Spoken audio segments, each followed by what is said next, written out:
I've been speaking to John Tennant. He's the North East MEP for the Brexit Party, and I asked him what he made of the Supreme Court ruling that it was unlawful for the government to suspend Parliament. In my view, the court ruling is something that I kind of expected. I mean, for me, it was a bad political decision to prorogue those extra days. That's what's led to this situation. And personally, I think that Boris should offer his resignation to the House. That he should face down his detractors. That's my view. So it's really weird times, isn't it? Because everything's sifting and shifting around. Everybody's position is changing. As the Brexit Party, how do you see things going forward up until the 31st of October? Well, look, I mean, at this stage, we honestly think that Boris should go to the House and offer his resignation to the House and face down his detractors. But I honestly think we need to be heading for a general election in order to resolve this impasse in Parliament. So I think it looks like we're heading towards an extension. I honestly think it's time for a general election.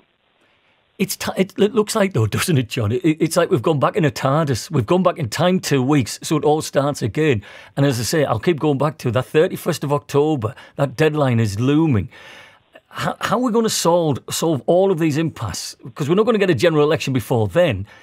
What's going to happen in this time between now and then? Well, between now and then, it's anyone's guess, really. But honestly, I mean, I'll just repeat what I said before. Boris, he should go to the House and offer his resignation in order to put Remain in their place.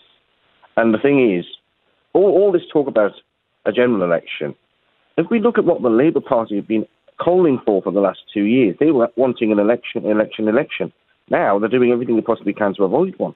But wasn't that all about the sequence? Very, very old politics. Wasn't that all about the sequence of events of how things would play out? Because their primary aim was to not bow out of Europe with no deal. That is their primary thing. That is the main objective, that we don't leave Europe without a deal, and then a general election afterwards. Do you understand that's their thinking?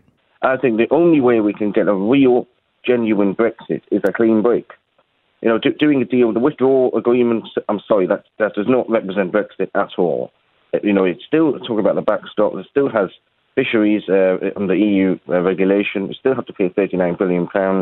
And we still have state aid rules that control our industry. So as far as I'm concerned, the withdrawal agreement is not good enough. We must have a clean break. And the only way to achieve that is for Boris Johnson to actually take seriously the offer of a non-aggression pact.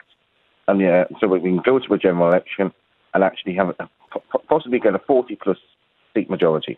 Is there such a thing as a clean break, though, John? Because, you know, any divorce where two parties separate, nobody just walks away. There's always something that needs tying up, whether it's sorting the children out or who gets the house, who gets what percentage of this. The whole point of seeking a clean break is in order so that we're in control of the future trading relationships that we have.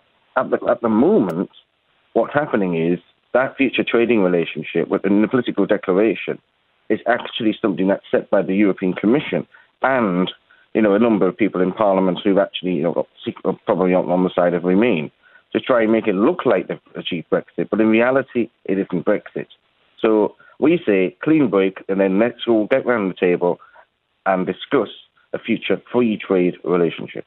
Will there be any pain for Great Britain if we do have that clean break that you talk about? Can you foresee any fallout out of this? We've always said any kind of divorce is going to have a few problems here and there.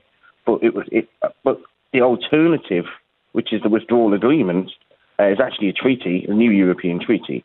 That is completely unpalatable for Brexiteers. So on the balance of the two, a clean break is a much better option so that everybody's around the table and we can sort out any issues that come up in a period of 6 or 12. The other week, and there is a lot of anger with the way politics is being done at the moment.